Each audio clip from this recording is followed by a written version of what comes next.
Hello children, back again with the play Mother's Day, and this is the second part and the last part of this play. Now let us see what will happen after they change the personality. Okay, now Mrs. Fitzgerald, who is having Pearson's personality, she goes back to Fitzgerald's home, and Mrs. Pearson, who was wearing Fitzgerald's personality, she sat on the sofa enjoying her cigarette and drink, while Doris Pearson, she enters. When she enters, initially she didn't notice mother. She just came and threw things and asked her mother whether tea is ready, where she has ironed the silk dress. Now she told why she has to iron. She can do herself. So they had some heated talk like this, and then she also played few words on daughter. She told that why you have to go out with that Charlie Spencer, with that buck-teeth fellow. Why can't you get some better fellow, this and that. And Doris, she felt insulted, and she felt bad also that why her mother has to insult Charlie. She went crying inside the house, and so they had some heated talk like this. And now it was time for Cyril to enter. When Cyril entered, the same thing happened. He came inside and he asked, "Hello, Mom, my tea is ready?"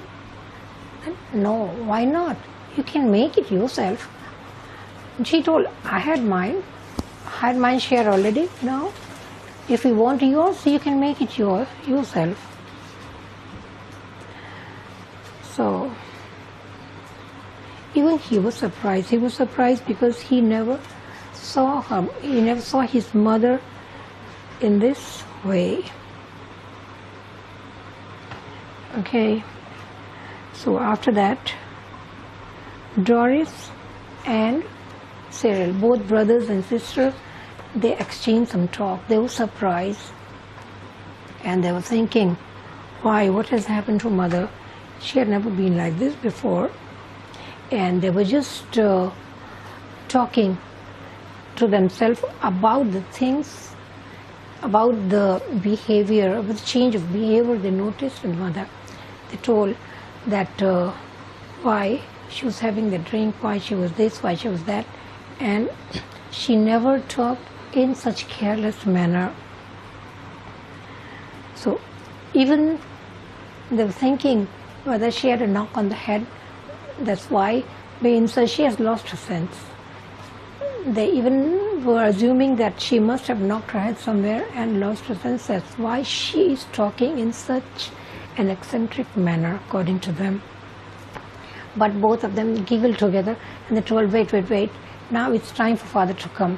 Then she'll come back to her sense. So children, now it was okay.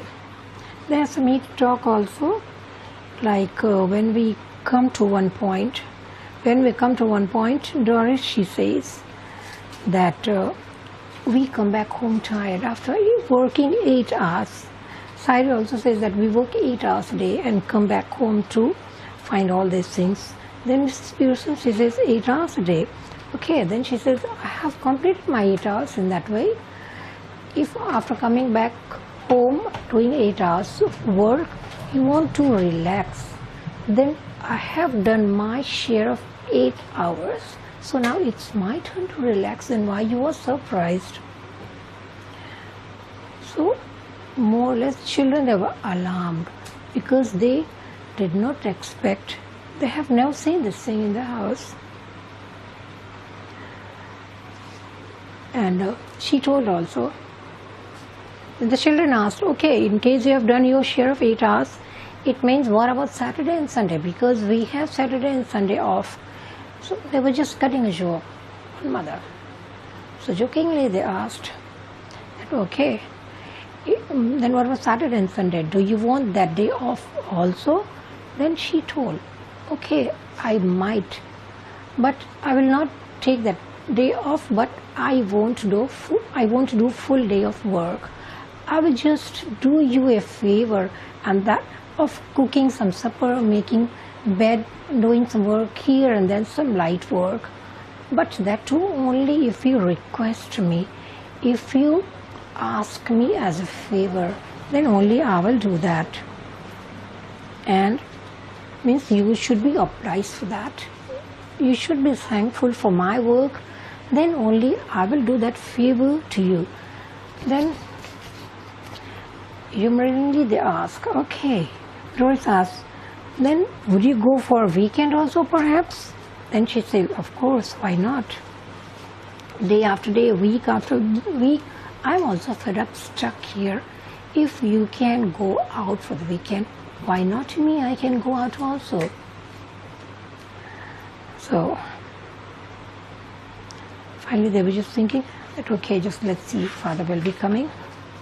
So now, while they were having heated talk and she was playing taunt on her children, Doris again went inside crying. Okay, crying, and she was faced by her father. Her father George came, and when he saw Doris crying, he was surprised. He said, hello, what's this? Can't be anything to cry. It means, why are you crying? Then Doris told that you will see, you will know. So when he entered inside the room, the hall, then he asked Pearson, he asked his wife, she's telling you will see, what does it mean? What does it mean? Then Mrs. Pearson says, who was having the personality of Fitzgerald, she told that you go and ask herself, she can tell what does she mean. You better ask her. So while she was telling that, then Mr. George Pearson, he noticed on the table, and he was totally flabbergasted to see a drink in her hand. And then she asked, what's that? Stout? She said, yes, why not? And he was surprised also, because he never imagined, he never thought, he never saw like this. So he was surprised to see her drink. Then she told, okay, if all of you can have, why not me? It was so surprising, and then for a change, it would be nice. I took it for a nice change. Okay. Then she told also, it has been a long time you don't have any surprise, so take it as a surprise. Fine. So he told. Now George says, by the way, I forgot to tell you that I'm going for a special snooker match at the club tonight, and after taking a bit of supper, I will go. Okay, so I won't have any tea. So coolly Mrs. Pearson replied, that's all right, I didn't make any also. Then he was astonished. What do you mean? You didn't get the tea ready for me? She said, no. Why are you so worried? In any case, you didn't want any also, and I'm not going to make it for you also. And she told that why he has to get alarmed when at the first place he didn't want the tea. But George Pearson, he got angry, he got panicked, because he was expecting the tea to be ready before he arrives, because that was the usual thing which happens every day. That when it was their time to be back home, as usually happens at every home, the tea would be ready waiting for him. But that day there was nothing of that sort. So that's why he was a bit angry. Then Mrs. Pearson, she mocked at her husband. Then she told, okay, you want to go to the club, they will laugh at you even more than they do now. And he told, laugh at me? Why? What are you telling? Do they laugh at me? Why should they laugh at me? Then his wife said, yes, they laugh at you. They call you Pompey Pearson. Okay, because Mr. George Pearson, he was a short and he was a plump and short man. Okay, so, and he was not very active, slow moving. So that's why he told that at the club they used to call you Pompey Pearson. He got angry hearing that. He said, no, never, that's not possible. Not possible. So he says, okay. Then while they were having this talk, while she was mocking at, playing jokes at this George, her husband, at the same time, Cyril, he entered with a glass of milk. Then George, he asked his son, see what your mother is telling? She is telling me that at the club they call me like this. Is it true? So he hesitated a bit. Cyril, he hesitated a bit because that was the truth. At the club they used to play joke at him. So while he told, why keep quiet? Just tell me, is it a truth? Do they call me like this? Then Cyril, he told, yes, that's the truth. Father, they call you like this. So he became angry also. He went out. So after that, okay,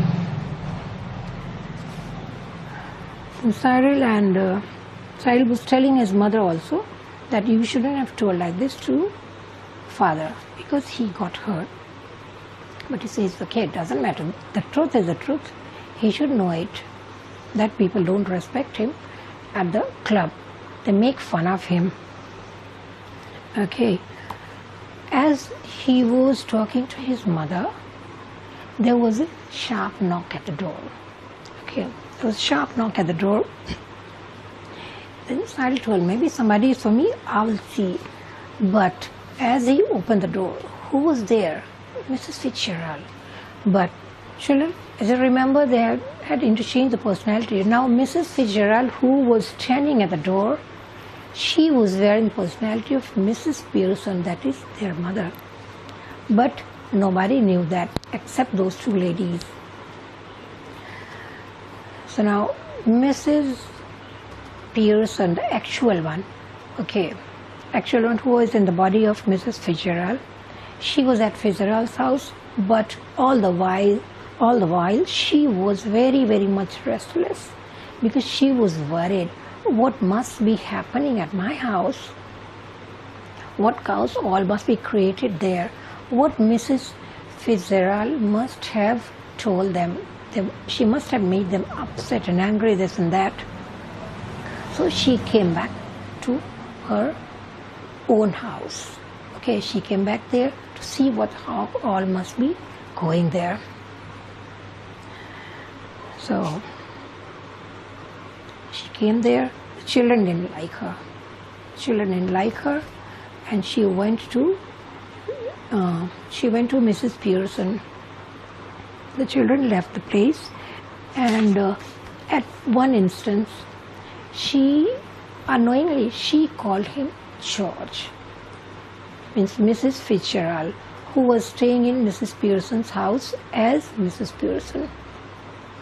So while having talk, she called Mrs. George Pearson as George, as Mrs. Pearson used to tell. But this surprised George also. Because her own wife didn't used to call his name. So these small mistakes, but nobody noticed. Fine. So there was a heated talk. George, Mrs. Fitzgerald, Mrs. Pearson, three of them sitting, and after having some humorous talks, playing some taunts and jokes, not pleasant jokes. Okay. Now it was time for Mr. George Mr. Pearson to leave that hall, to leave both of them alone, because Mrs. Pearson, who was in the body of Fitzgerald, she kept on insulting him. And now this lady, she could not stand anymore that somebody is insulting her husband. And at the same time, Mr. Pearson also felt embarrassed that in front of another lady, means in front of my neighbor, my wife is insulting me and she keeps on mocking at me. So, feeling hurt, he left the place. And now Doris also, when he enters, then Mrs. Pearson, she told, because the real Mrs. Pearson, she couldn't stand it anymore and she kept on asking Fitzgerald, now let's get back to our original self. Now give the whole of my family back to me. Let me handle my family now, because things are getting miserable. I cannot stand seeing the hurt feeling on the face of my children, my husband. So give my old self back to me. Let me handle my own way. Now Mrs. Fitzgerald told, no, not now, because somehow I have managed to teach them a lesson. Somehow I managed to bring them back to their own self, bring them back to senses. Once you come back into your own house, into your own role, you will make everything a mess again. Then she told, no. So after that, Mrs. Fitzgerald was in the body of Mrs. Pearson. She made the real Pearson promise that once she gives her personality back to her again, she won't mess up the thing, but she will handle the things in the same way she left it. Means she will let them realize their role. She will let them realize that she is also a human being in this house, and whatever work she is doing in this house as housewife should be valid, and she is not a puppet, she is not a domestic servant.